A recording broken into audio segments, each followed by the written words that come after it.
Hi friends, welcome to Crack UPSC CSC with India's largest online learning platform, an academy. This is Kiran Anichetti, faculty for Political Science, Polity, Issues in Governance and Public Administration. I have done my MBA from Usmania University. I have done my MA in Political Science, Public Administration. I have UGC NET in both Political Science and Public Administration. I am about to complete my LLB. I'm in last semester.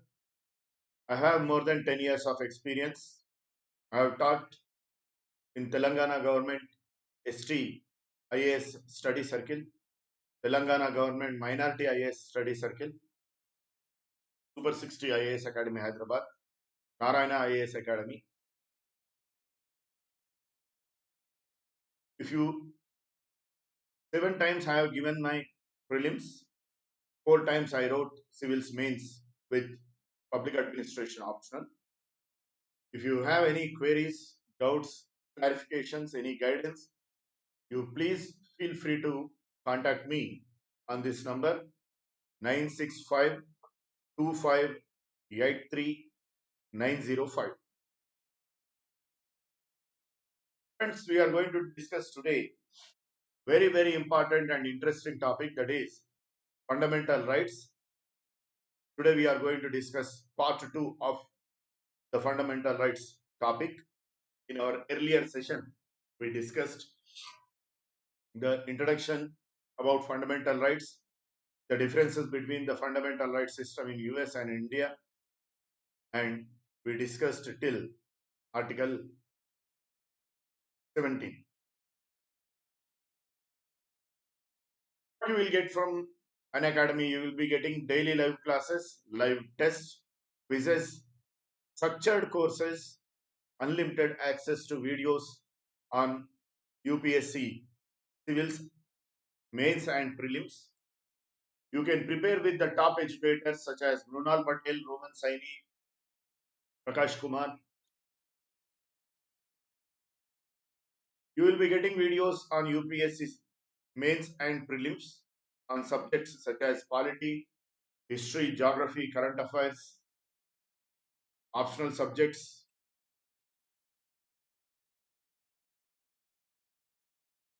You can subscribe for 12 months. It will be 44,000. If you use my promo code, you will get 10% discount. I will suggest you can subscribe for 24 months, because for 24 months it is just 64,000. Here also, if you use my promo code, you will get 10% discount. PSC has come up recently with a fecund subscription model, that is iconic subscription, which is very useful for the aspirants.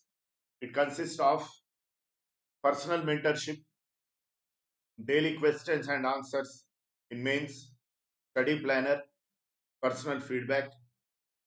If you subscribe this particular subscription, I will be available to mentor you personally with regard to the optional subjects such as political science, public administration, then in GS, entire paper 2 and ethics paper, including modern India.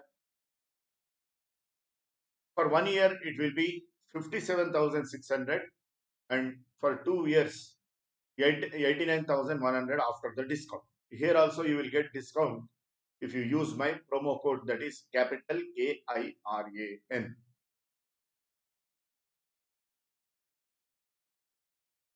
Today our session we will start with discussing from Article 18. Article 18 abolishes hereditary titles of nobility. Hereditary titles of nobility means in olden days, before commencement of the constitution, we used to have in India some titles of nobility such as Rai Bahadur, Raj Bahadur, Desh Pandey. Such kind of titles of hereditary titles of nobility are banned. But the state is not debarred from awarding military or academic distinction. The state is not debarred from awarding military or academic distinction, even though they may be used as titles like Paramveer Chakra, we say, AVSM, Visist Seva Medal, PVSM, Param Visist Seva Medal, like that. In education also, doctor, we use the prefix Dr. Sinha, like that, to indicate their educational qualification. Hence, state is not debarred from awarding military or academic distinctions, even though they may be used as titles. The state is not prevented from conferring any distinction or award for social service which cannot be used an appendage to one's names. For instance, Bharata Ratna and Padma awards are awarded for excellence in social service.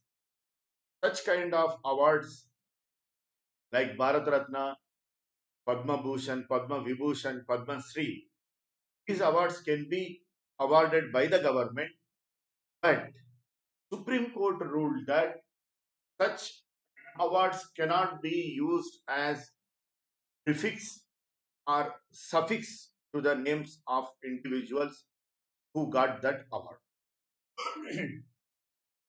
Earlier instances, many people used the awardees of Padma awards. They started using their award as prefix or suffix to their names. Then the case went to Supreme Court. Supreme Court ruled that these awards cannot be used as prefix or suffix to one's names. But whereas the academic distinctions, military distinctions can be used as prefix or their names. For instance, if you are roaming in, if you are passing through any government area, if you see the commanding officer's name outside his official residence or outside his office, AVSM, PVSM, like that you will find. So, Ati Visist Seva Medal, Param Visist Seva Medal, they can be used as suffix or prefix to names, military distinctions and academic distinctions. But on the other hand, Bharata Ratna and Padma awardees cannot be used, awards cannot be used as prefix or suffix to one's name.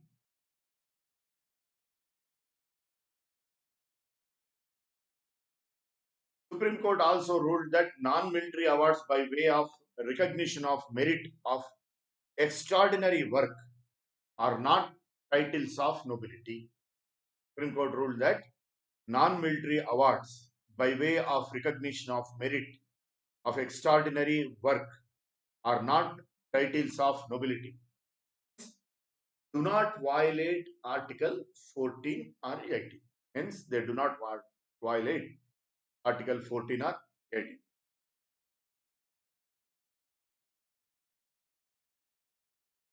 So, this is Article 18. Then Article 19, right to freedom of speech. It has, what to say, five rights, right to freedom, all of them put together, we can call. These rights are available only to citizens. In the exam, friends, it is very important to distinguish what are the fundamental rights that are available to citizens only and what are the fundamental rights that are available to both citizens as well as aliens. So Article 19 is available to citizens only. First, comes right to freedom of speech and expression. Right to freedom of speech and expression. To express one's views, beliefs, opinions in the form of speech, writing, and painting. To express one's views, beliefs, opinions in the form of speech, writing, or painting. Supreme Court declared this right includes this right includes this right includes freedom of press. In prelims, this is very, very important, friends. What are the rights that are corollary to Article 19 and what are the rights that are corollary to Article 21 are very, very important. They are one of the favorite areas for the examiner. So freedom of press is part and parcel of Article 19. So freedom of press is ingrained in Article 19, provision A. That is freedom of speech and expression. The Supreme Court declared that freedom of speech is corollary to freedom of speech and expression.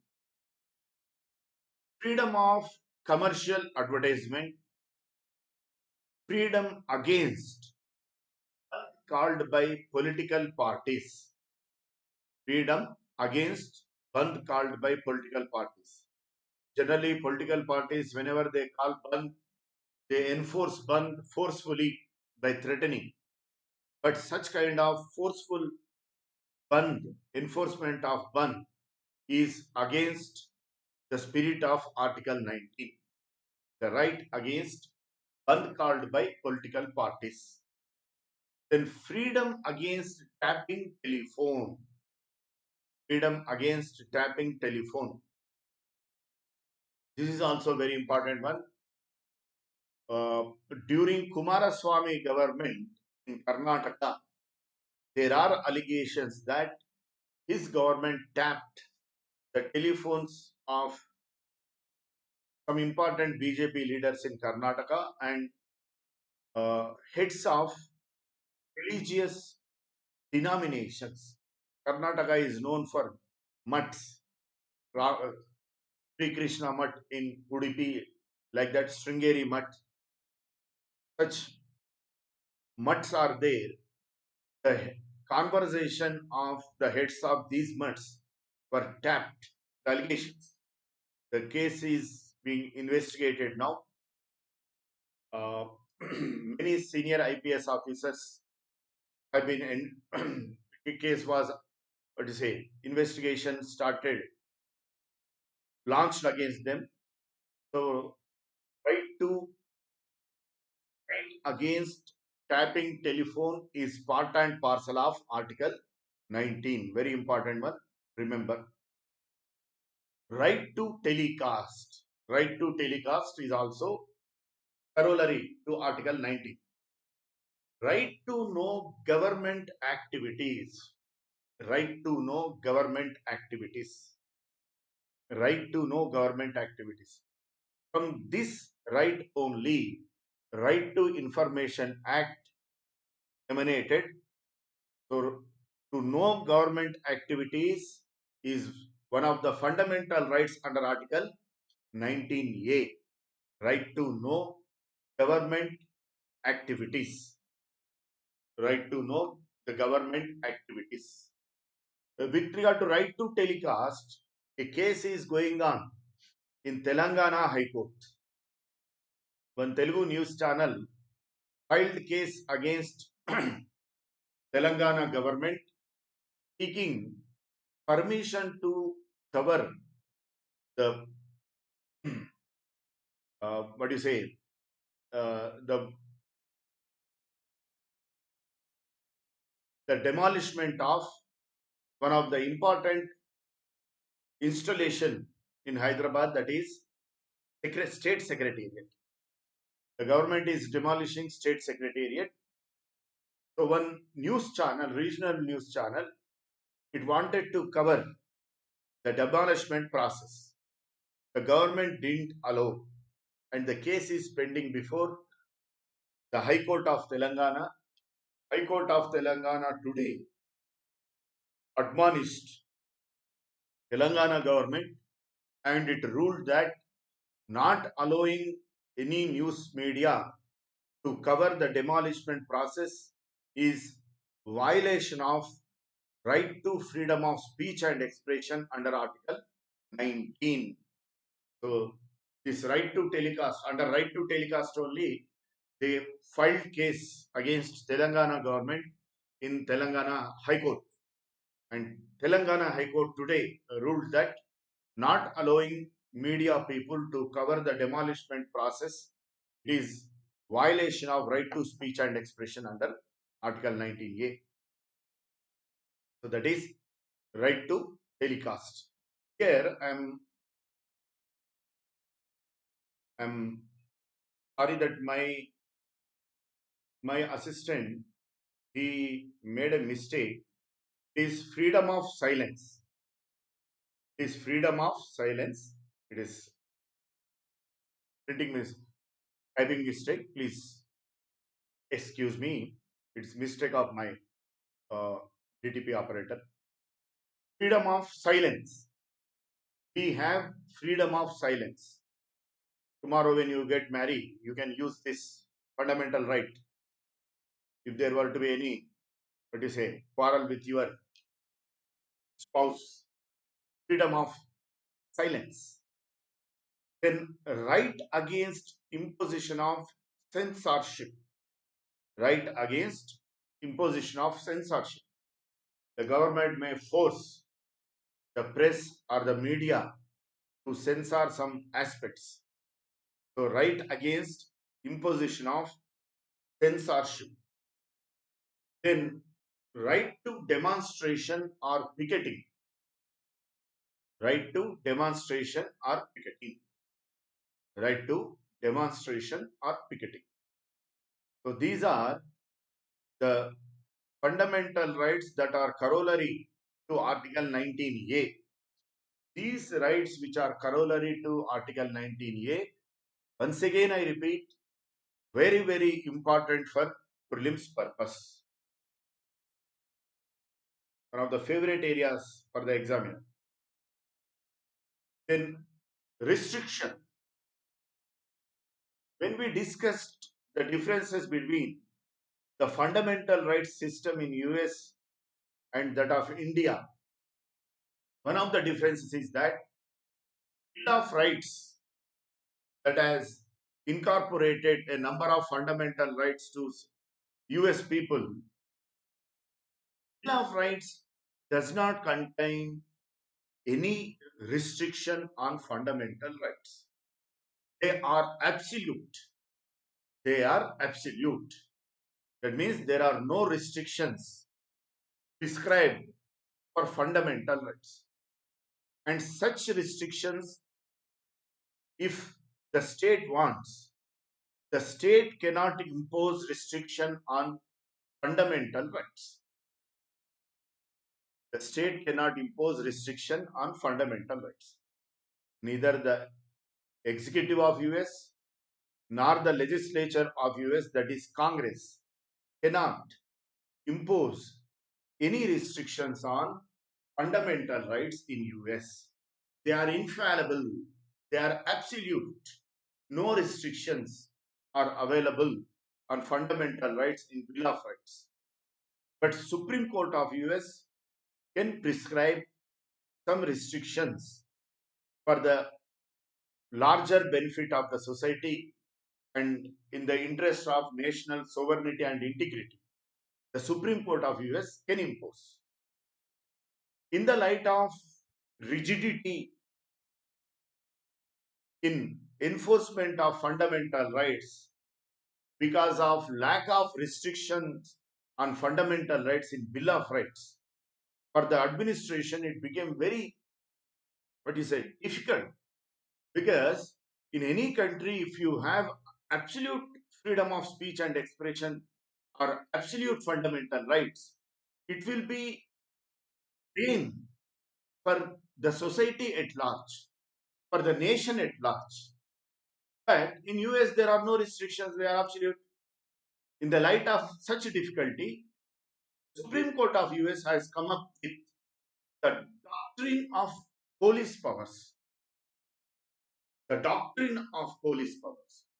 Under the doctrine of police powers, the rigidity in fundamental right, in the enforcement of fundamental rights, in the light of absence of restrictions on fundamental rights in Bill of Rights, has been reduced because of, in what you say, this judicial interpretation, the doctrine of police powers.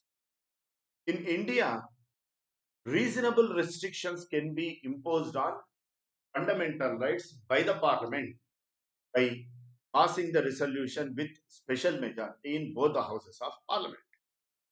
Parliament can impose restrictions on fundamental rights. It can delete the fundamental right altogether. What happened as in the case of right to property, which was deleted altogether by 44th Amendment Act. So fundamental rights can be deleted, altered, or restrictions can be imposed by the parliament in India. But in US, they are absolute. Congress cannot impose any restrictions. The Bill of Rights, which has incorporated a number of fundamental rights, doesn't prescribe any restrictions on fundamental. Second difference between the fundamental rights system in India and that of US is that in India, the original constitutional document itself consists. The original constitutional document itself consists of fundamental. When the Constitution of India came into existence, came into force on 26th January 1950, the original Constitution itself contains number of fundamental rights. But on the other hand, in US, fundamental rights have been incorporated in US Constitution through Bill of Rights through the first 10 Amendment Acts in 1791. So the original document, original constitutional document, it doesn't consist any fundamental right. Later on, after the commencement of the Constitution in US, through Bill of Rights, number of fundamental rights have been incorporated in US Constitution. That is second difference. Third difference, during national emergency in US, neither the US President nor US Congress can suspend the fundamental right. The state cannot suspend fundamental rights during national emergency. Only Supreme Court of US can suspend fundamental rights during national emergency. The state cannot suspend fundamental rights during national emergency in US. But on the other hand, in India, fundamental rights can be suspended during national emergency by the president, by the executive. Fourth one, in US, in order to remove any fundamental right, the constitutional amendment has to be effected. The constitutional amendment has to be effected. For constitutional amendment, the ratification of state legislatures are required. In two methods, the constitution can be amended. We discussed these two methods when we discussed the topic of comparing the constitutional system of US with that of India. We discussed. And the constitutional amendment in US, it requires the ratification of state legislature. But on the other hand, in India, the fundamental rights can be removed. Any of fundamental right can be removed by the parliament itself. It doesn't require the ratification of state. These are the four differences between the fundamental rights system in India and US. This is very important because in exam, in mains, UPSC started asking questions from this area, comparing the constitutional system of India with that of other countries. This topic was introduced in 2013 when UPSC civil syllabus has been changed. Till last year, no question has been posed by UPSC from this area. From last year, that is 2019 mains onwards, UPSC started asking questions from this area, comparing the constitutional system of India with that of other countries.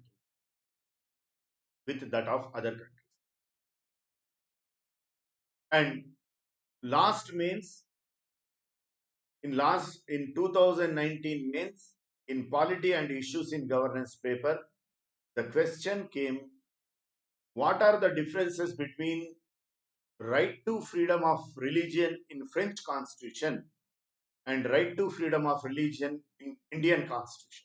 This question was asked. So be careful, be ready to face questions from this area. UPSC started asking questions from this area. And this area is very challenging because we need to understand our constitution, and apart from that, we need to understand the constitutions of other countries. So these restrictions are available on Article 19. It is unity and integrity of the nation, friendly relationship with foreign countries, public morality, public order, decency, contempt of court and defamation, unity and integrity of the nation, friendly relations with foreign countries, public morality, public order, public decency, contempt of court, and defamation. Just because we have freedom of speech and expression, we cannot speak whatever comes to our mouth. That's what people allege that. Unfortunately, in JNU campus, they slogan the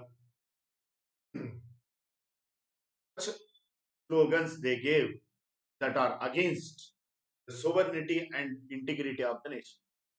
Any words or any slogan which goes against the integrity and sovereignty of India is against the constitution, against the law, and against the nation.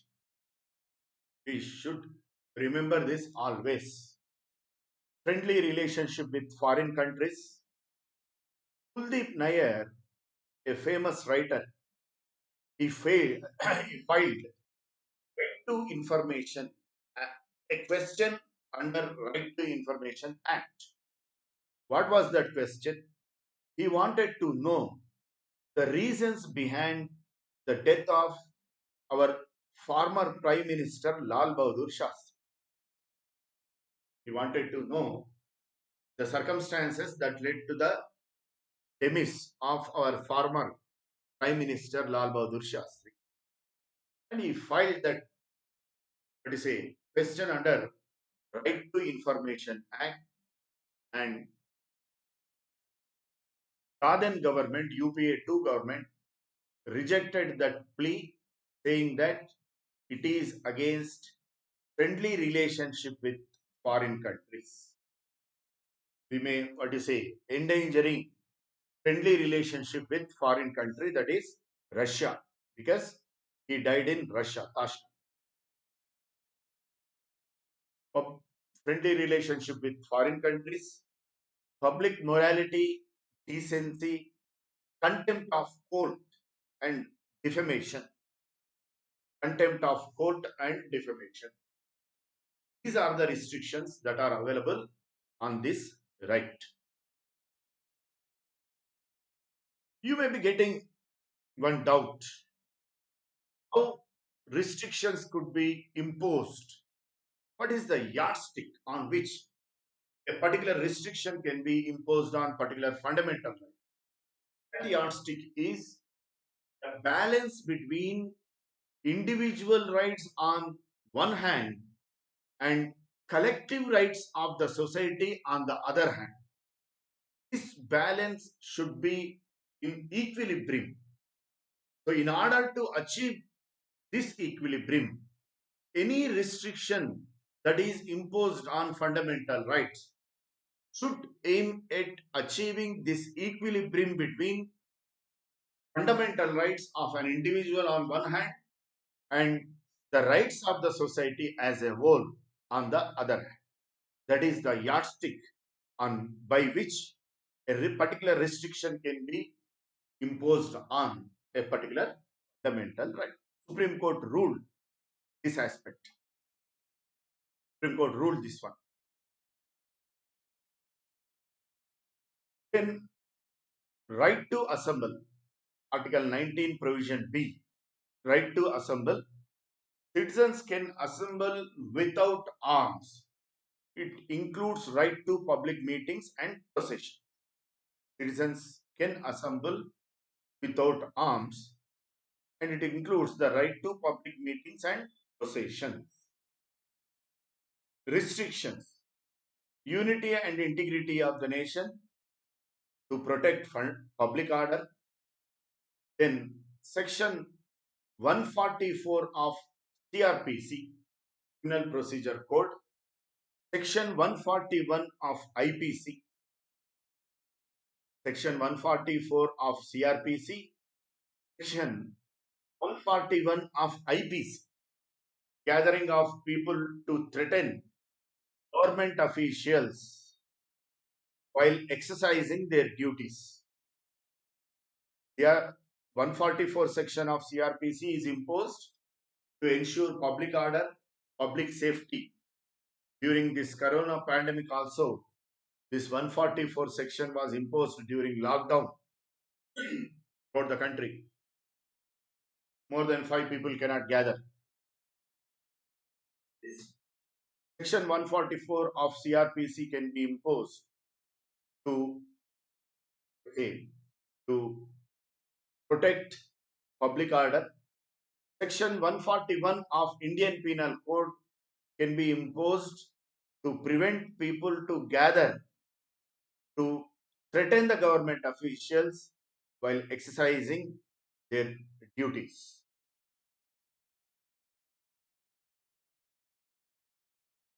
Then comes freedom of association.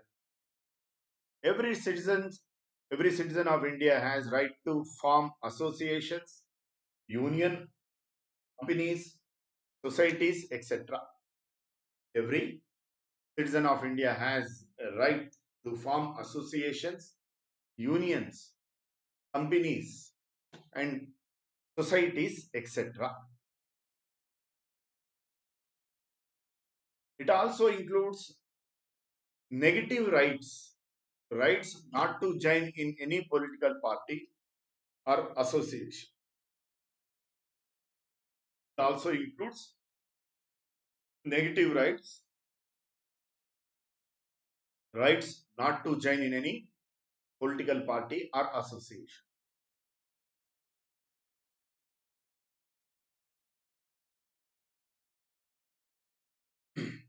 It also includes negative right not to join in any political party or association. Restriction, unity and integrity of the nation, public order, public morality. So any association or company or cooperative organization should not be against law. It should not conduct any activities which are, what you say, anti-constitutional, anti-law. For instance, Naxal, they formed an organization, but it is based on violence against the state and people. Hence, it has been banned by the government. Supreme Court ruled that mere membership of any banned outfit will not tantamount to any crime. Just membership of any band outfit is not in itself is what to say punishable unless and until that particular individual participates in any violence or he instigates any violence unless and until he himself participates in any violence or he instigates any violence. He instigates any violence. Only then he is punishable. Not just by mere membership of any hand outfit will not lead to any punishable offense. Then freedom of movement. Every citizen can move freely throughout the nation without any restriction. Freedom of movement. Every citizen can move freely throughout the nation without any restriction. In the interest of scheduled tribes, in the general interest of public, restriction can be imposed on what you say people to move across the nation. Recently, even now the restrictions are available to travel from one part of the country to another part of the country because of this corona pandemic. So, in the interest of general public or in the interest of scheduled tribes, restriction on movement of people can be imposed. In Andaman Nicobar Islands, there is a caste topography. As students of geography, you know what is caste topography. That stalagmite, stalactite, that structure which is formed because of the work of water on limestone. Because of the work of water on limestone, karst topography is formed. Karst topography is formed. And that karst topography, it is very beautiful, naturally made. In our Telugu speaking states, in Vizag, we have this Borra caves. Borra caves. So that is also karst topography. One karst topography is there in Andaman Nicobar Islands, Andaman Islands. The road which leads to that karst topography, on both the sides of the road, Aborigine tribes, let's say, they, that is dwelling place of Aborigine tribes. Both sides of road, these Aborigine tribes, they have been dwelling in that particular area for the past so many thousands of years. The women of that Aborigine tribes, according to their tribal custom, they do not wear what you say any cloth on their upper part of the body. Their upper part they do not cover with any clothes. That is their tribal custom. And tourists who are coming from every nook and corner of the nation, while traveling on that road, which leads to that vast topography, they were taking photographs of these women who do not cover their upper part of their body. They are filming, they are videographing the tribal women. PIL was filed in Supreme Court against such inhuman and heinous practice. PIL was filed. Supreme Court banned the travel of tourists in that road. Only government officials who are in the service of tribals, they can only travel on that road. The Attorney General argued that if court bans the movement of tourists, the tourism will be hampered in Andaman Islands.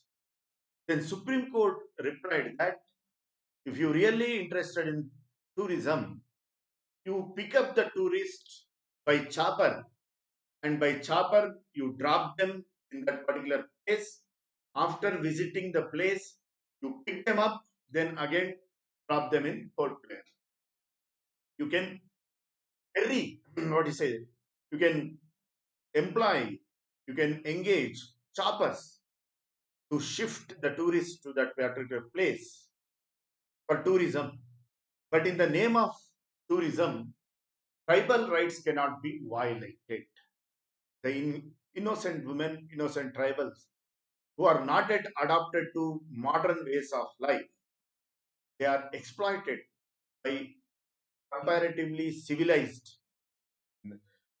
Only for name's sake, we are civilized, but our acts are uncivilized. Is brought on any civilized society to videograph such innocent tribal women.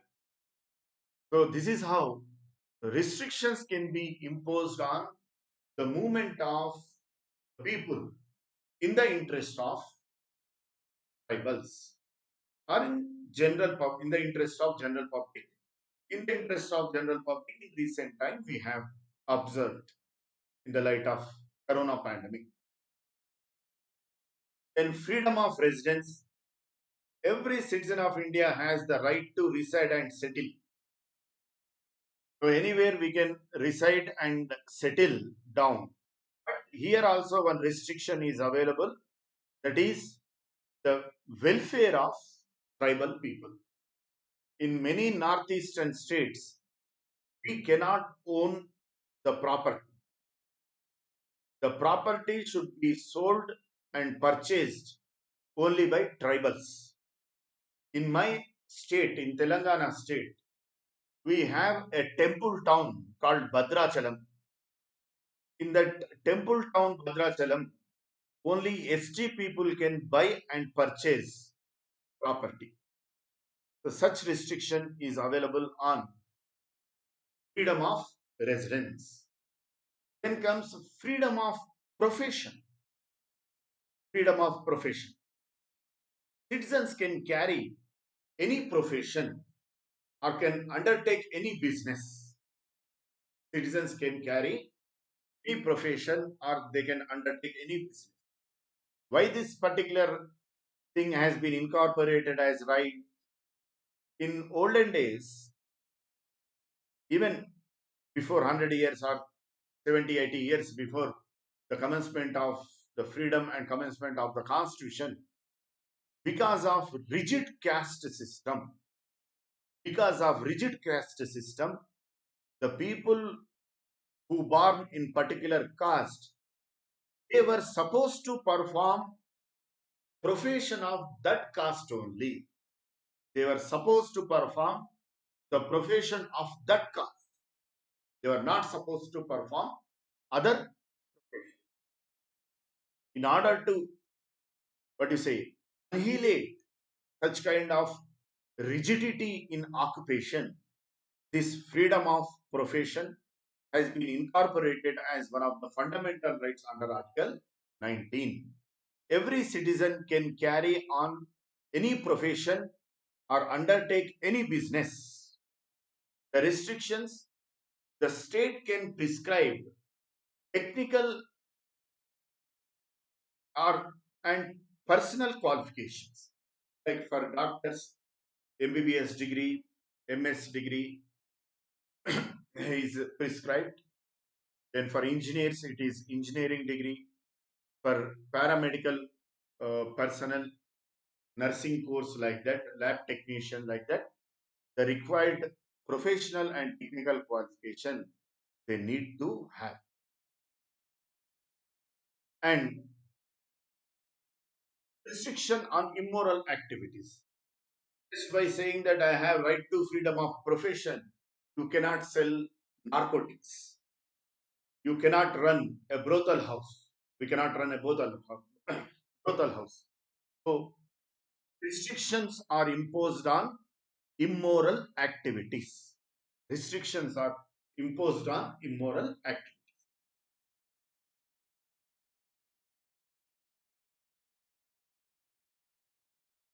Then comes Article 20, protection in respect of convictions for offences.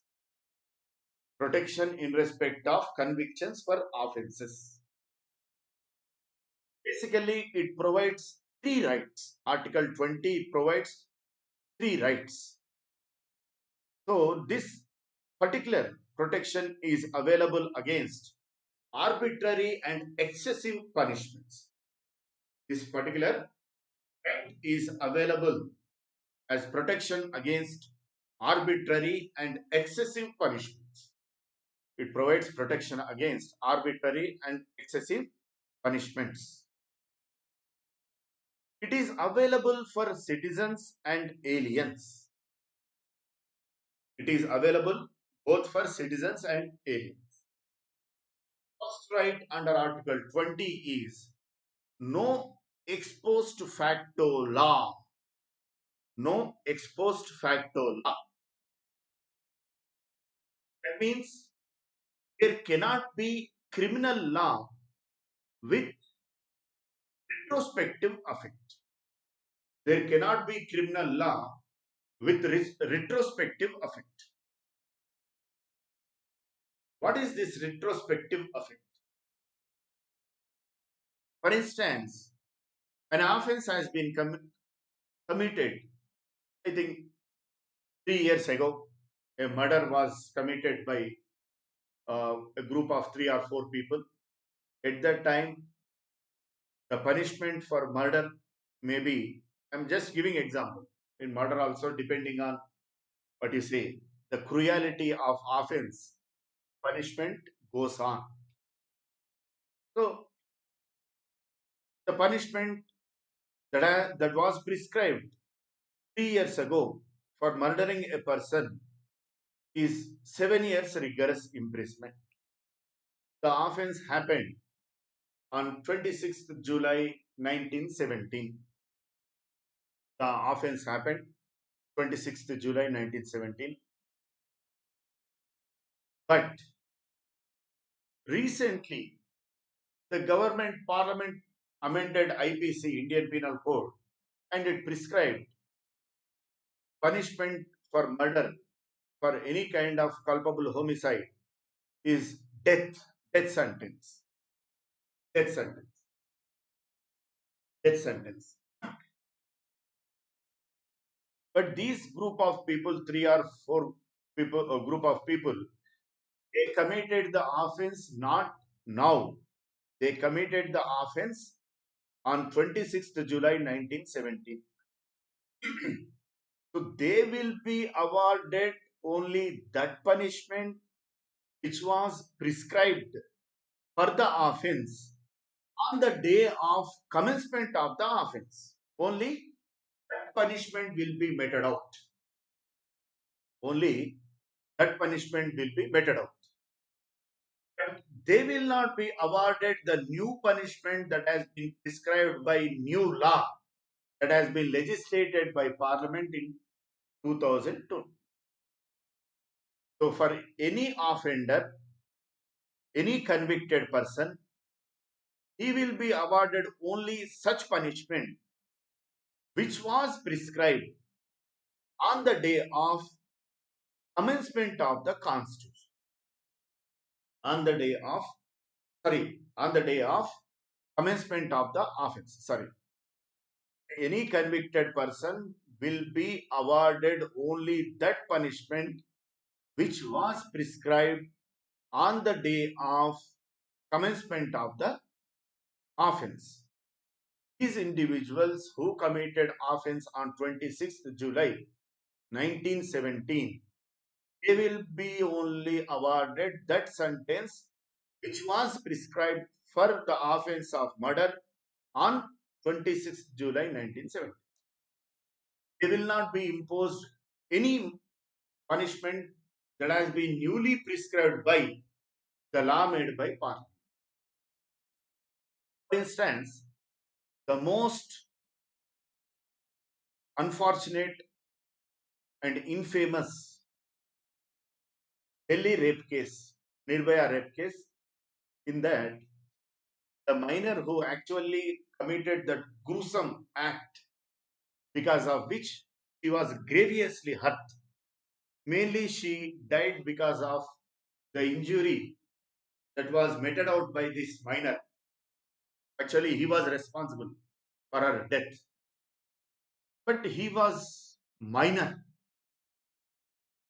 So many people were demanding that he should be put to death. But because of this aspect of law, this aspect of fundamental right, no ex post facto law, no criminal law with retrospective effect, he cannot be awarded with death sentence. Because on the day of the commencement of the offense, for that only, whatever punishment that was prescribed for the offense on the day of commencement of the offense, he will be awarded that punishment. So because of huge demand from public, despite of that, government could not do because of this aspect of fundamental right. No ex post facto law. That means no criminal law with retrospective effect. No criminal law with retrospective effect. Next come no double jeopardy. No double jeopardy. No double jeopardy. No individual will be punished twice for same offense, single offense. No individual will be punished more than one time for a single offense. For instance, A murdered B. For that murder, A will be punished only for once. 7 years or 10 years of rigorous imprisonment he may undergo. After that, for the same murder of B, he will not be imposed some more punishment. No double jeopardy. No individual will be punished more than once for a single offense. No individual will be punished more than once for a single offense. No self incrimination. No individual will be forced to give evidence against himself. No individual will be forced to give evidence against himself. No individual will be forced to give evidence against himself. So these are the fundamental rights that we discussed in our session, friends. In our next session, we will discuss the rest of the fundamental rights. Thank you. I hope the session is useful for you, informative, and full of facts that are very, very, very important for the exam. Fundamental rights is one of the favorite areas for the examiner. Please use my code, that is capital KIRAN, and get 10% discount, and subscribe to my Telegram channel polity underscore with underscore Kiran Anishetty. If you have any queries, any doubts, any guidance from me, you can call me on the telephone number that I have given in the beginning of the session, or you can send your queries to this Telegram channel. Thank you, friends. Thanks a lot. Have a nice day.